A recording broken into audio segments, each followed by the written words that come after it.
Hi everyone, I'm Anne-Marie Fowler, Creative Director at Mystic Spring Studios, bringing you another Christmas project.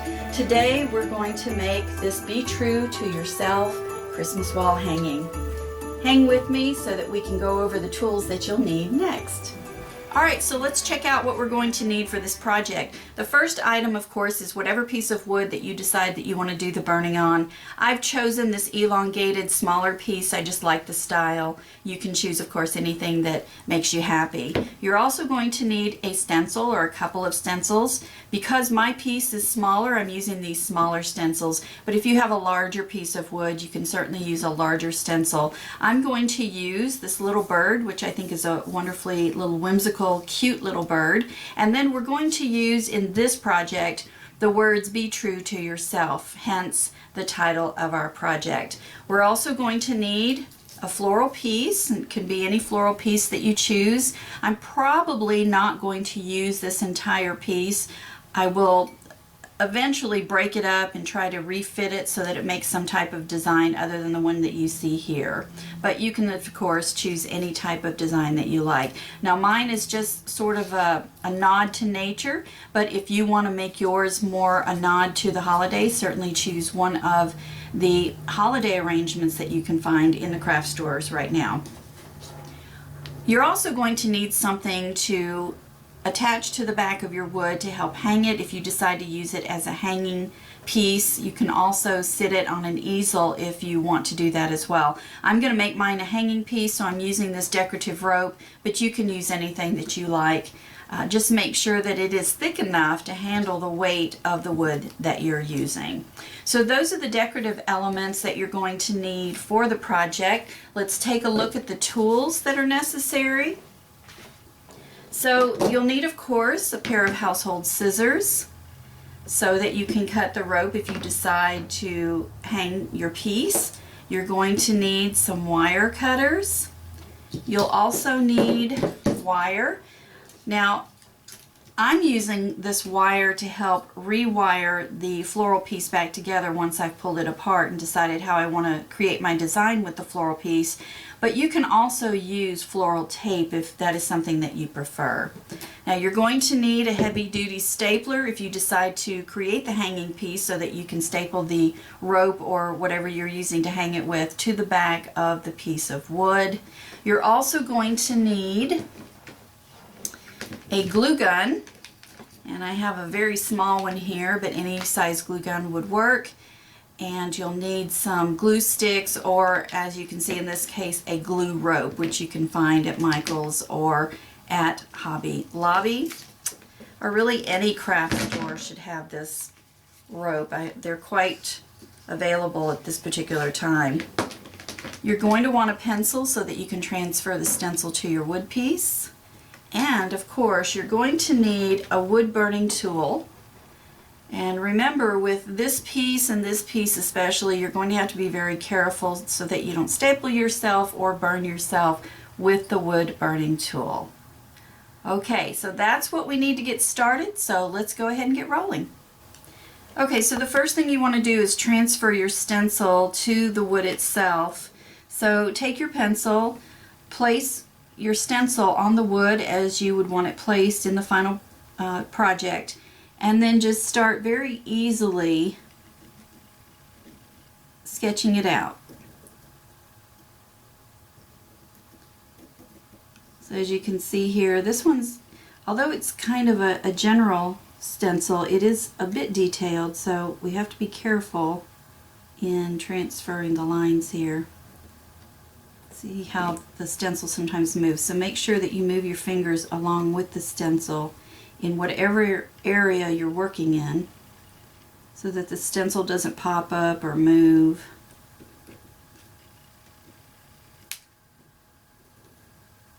And make sure that you have a plan as you stencil out so you don't miss a line as you're stenciling.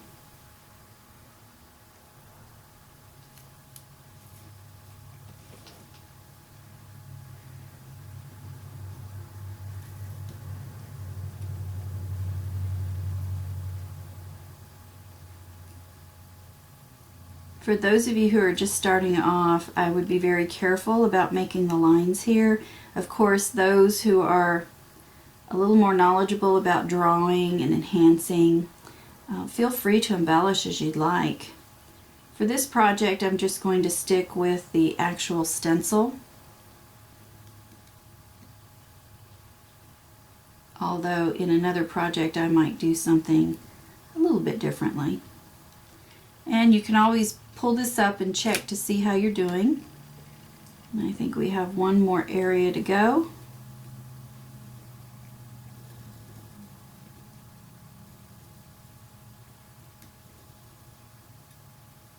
You see how some of these pieces move, so you just have to be very gentle. Try not to move them all the way. So there we go. So we have our little bird, and now I am going to work on the wording. Now the wording, you can see, is kind of thick, the letters themselves. So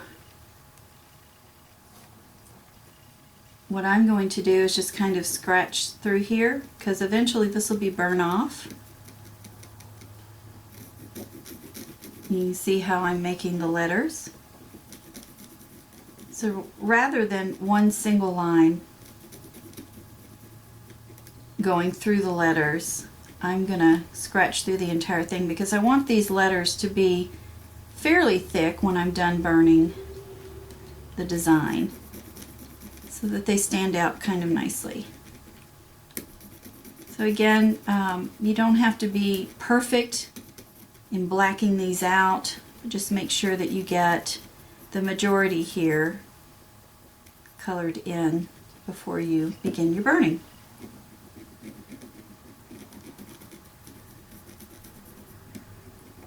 Now, if you decide that you don't have enough stencils, you can certainly go into the Mystic Spring Studios website shop and take a look at some of the stencils that we have. We're currently carrying some 4x4s, but we can add more if you think that you'll be wanting some different sizes. For this project, again, the stencil that I'm using right now is a 6x6, and you notice it has a number of words on it, or phrases in the design. The bird is a 4x4, and that is the size, again, that we carry in the shop. So check that out. I will tell you that I've always loved stencils, wasn't quite sure what to do with them, and then just started playing with them and began figuring out what else I could do with them. So I will tell you that last night I took just a plain box and burned a design, and then stained the box that I was working on, and I have a cute little box now.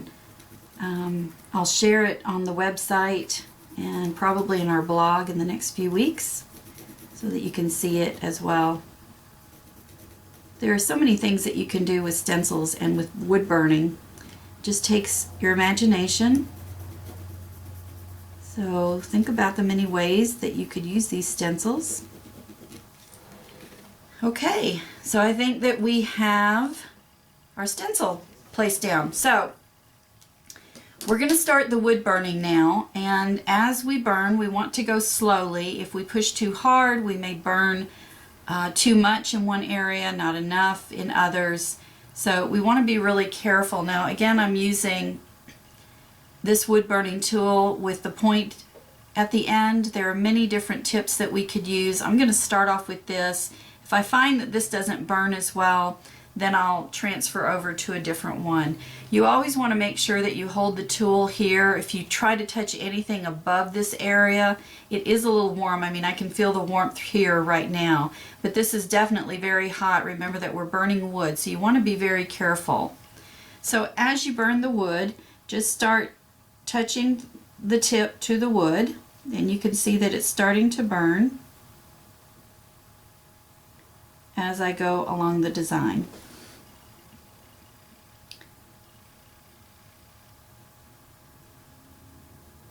Now you want to try to burn as much as you can all at once, because sometimes it's hard to come back and try to burn it again. So you can see how wonderful this tool is in burning the wood. It's a very straight design. You can see if you move a little too fast, it may not darken enough. So just take your time with it. Now, there's a lot of grain to this wood, so you'll see what appears to be jumping as I do this. This is not me shaking, it's actually because there's a lot of grain here that I'm cutting through. I'm actually going through the grain in some places. You see how the design is coming along now. So remember, just work slowly. It's just like using a pencil in a way. So don't rush. You see that we're kind of far along here on the bird already.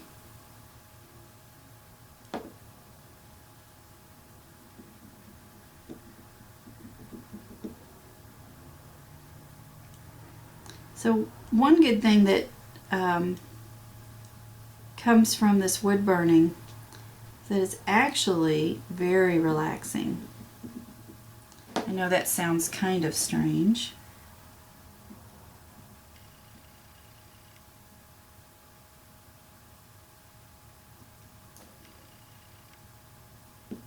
Okay, so I'm just going to fast forward here as I burn the rest of the item, okay? So you can watch that occur.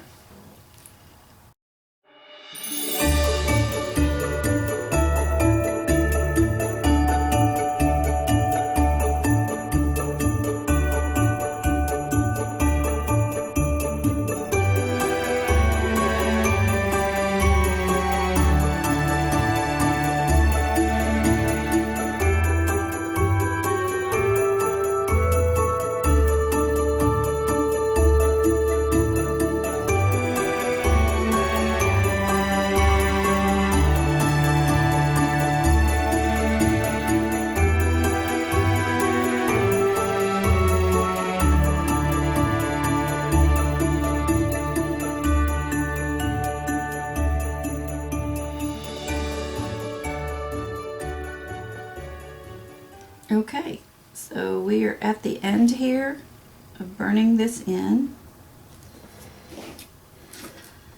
and I think that looks pretty nice. Now, if you want, you can go back in now that you've created the initial design. If you want to burn it in a little bit more, you can come back, because when you burn wood, you are making really a dip in the wood, so that it's almost like a little channel here.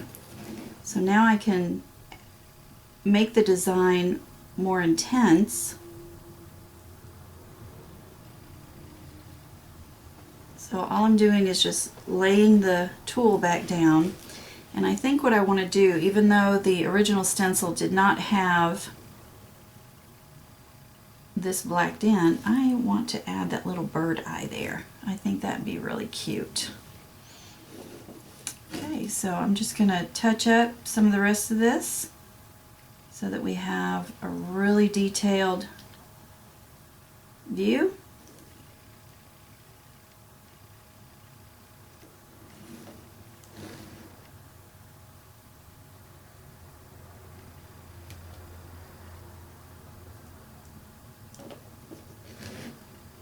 And then we will move on to the rest of it.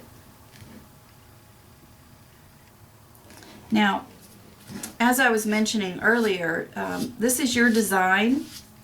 Of course, you can use any wood, any stencil that you want to use, but you're not limited to what the stencil provides for you. So I'm going to add just a few little touches here. In my regular journaling work, I usually add some dots. So I want to do that here as well, just to give it kind of a little bit more character. So I'll do it in a few places. And I think I'm good with that. So for me, this looks really rustic and beautiful. So I hope that your design comes out nicely too. And if this is your first time working with a wood burning tool, don't be hard on yourself. Just remember to go slowly and you'll be fine. Okay, so now we'll continue on with the rest of the piece. Okay, so now we've burned our wood, and the next step that we need is to add, if you are creating this as a hanging piece, we need to add whatever it is we're going to use to hang the piece with. So I'm going to use this rope. I really like it. So I'm just going to kind of measure this out. I can see that the thickest part is going to be right here at the end. Now this will be in the back of the piece, but I'm just trying to figure this out. So if we look at the side here, you can see that this part is the thickest on this end, and right here is the thickest. So that's where I'm going to end up stapling this rope. Okay, so I just kind of have to measure how much I want to use for hanging. And I'm going to cut off this excess. I don't like that right there. And the first thing I'm going to do, of course, is just kind of get a general feel. I kind of like this length here. So I'm going to go ahead and cut that. And then I am going to staple it.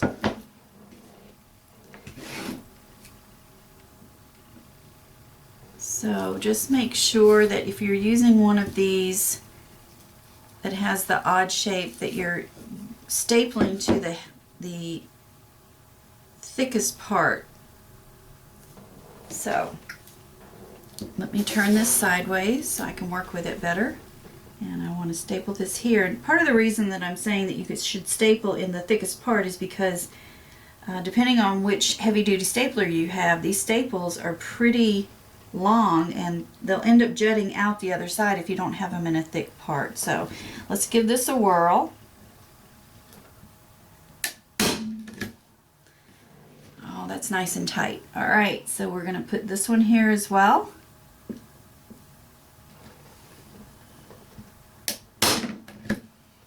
And there we go. So now we have our hanging piece. So let me just check it out. Okay, so as you can see here, when I try to hang it, it kind of leans forward. So what I'm going to do is come back in and put another staple closer to the edge.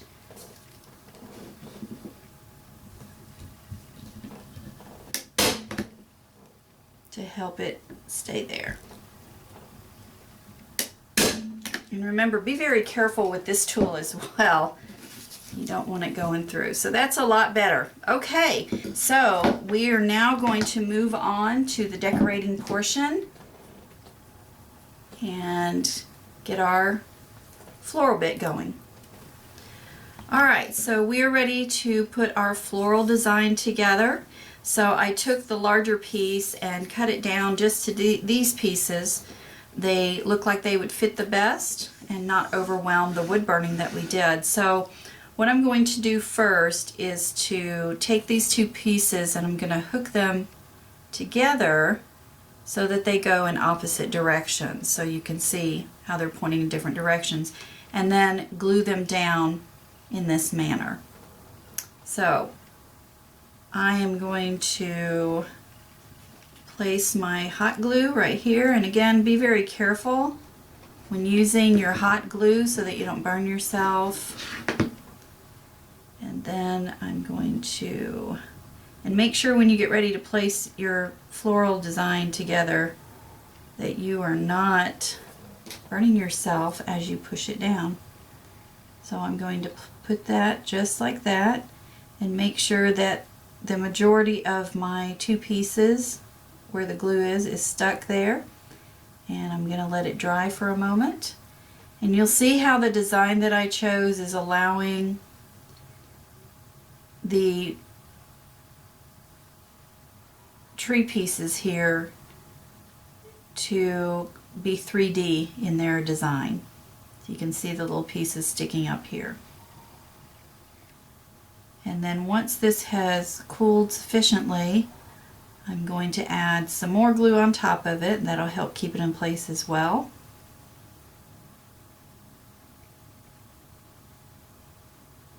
And then I'll add the berries. Now, if you're worried about covering up some of the letters, you can kind of move your greenery around and just embed it further into the glue. So now I'm going to go ahead and add some more glue right here on the top, and I'm going to add a lot more because I'm going to put the berries right on top here, and I want to make sure that those berries adhere. So I'm going to go ahead and put the berries right here in the middle and hold on to them as well so that they can adhere nicely to the tree branches and to the wood. Now, even though I'm showing this design for this project, don't limit yourself to just what I'm showing here. I am a big fan of bling, so you might consider adding some blingy pieces here to the empty spots where I burned the little circles. If you want to put bling here, that's fine too. Our Christmas tree this year is a little more woodland, so I'm just going to leave this just like it is. And there we go. All done.